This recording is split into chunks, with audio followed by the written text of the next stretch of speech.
sebagaimana diketahui bahwa pada hari Kamis kemarin telah diumumkan oleh Pak Gubernur bahwa untuk pelaksanaan ganjil genap akan dilaksanakan pada minggu besok, tepatnya pada tanggal 3 Agustus 2020 mulainya.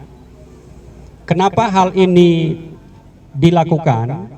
Perlu dipahami bahwa saat ini Jakarta masih terus berupaya untuk menekan laju pertambahan angka positif COVID-19.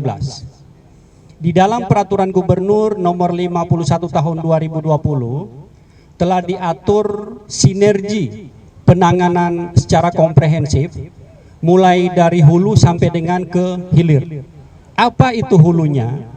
Di dalam Pergub 51 sudah diatur bahwa selama pelaksanaan PSBB masa transisi, maka prinsip kerja dari rumah itu tetap dilaksanakan dengan proporsi pembagiannya adalah 50% work from home, 50% bekerja ataupun masuk kantor.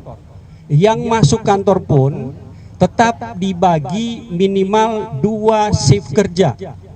Tujuannya tentu adalah kita bersama-sama ingin menciptakan situasi dan kondisi agar seluruh warga Jakarta dalam beraktivitas memahami mereka berada di dalam lingkungan yang aman sehingga sehat dan tentu itu menjadi produktif.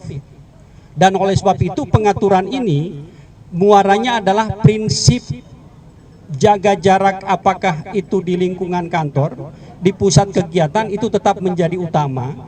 Dan oleh sebab itu dari hasil evaluasi yang terus kami lakukan, khususnya indikatornya adalah volume lalu lintas di Jakarta yang terus menerus setiap hari ada kenaikan. Dan terakhir kami dapatkan bahwa ternyata volume lalu lintas di Jakarta bahkan di beberapa titik itu telah melampaui kondisi volume lalu lintas sebelum masa pandemi COVID-19. Sebagai ilustrasi saya sampaikan, kami menghitung di area Cipete. Di area Cipete saat pandemi belum berlangsung, kondisi lalu lintasnya adalah sekitar 74.000 kendaraan per hari. Dan saat ini angkanya sudah terlampaui menjadi 75.000 kendaraan per hari. Demikian pula halnya di kawasan Senayan. Jalan Sudirman di Senayan, rata-rata volume lalu lintas sebelum masa pandemi itu sekitar 127.000. Tetapi saat ini kondisi ini terlampaui sekitar 145.000. Dengan kondisi ini terlihat bahwa upaya Pemprov DKI Jakarta untuk tetap menjaga agar tidak terjadi kepadatan di perkantoran ataupun di pusat-pusat kegiatan itu seolah-olah belum efektif berjalan. Dan di dalam Pergub 51 juga sudah disebutkan bahwa dalam situasi tertentu ada 2 emergency brake yang bisa diterapkan oleh Pemprov DKI Jakarta. Salah satunya adalah ganjil genap. Dan perlu dipahami juga bahwa semenjak pemberlakuan SIKM, surat izin keluar masuk Jakarta ditiadakan pada tanggal 14 Juli lalu, maka instrumen pembatasan pergerakan orang di Jakarta itu otomatis tidak ada lagi.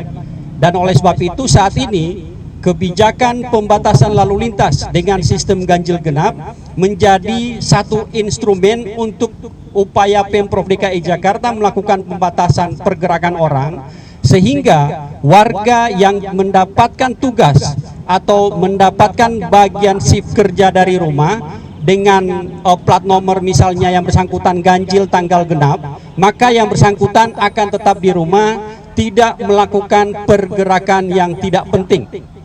Oleh sebab itu ganjil genap ini diberlakukan.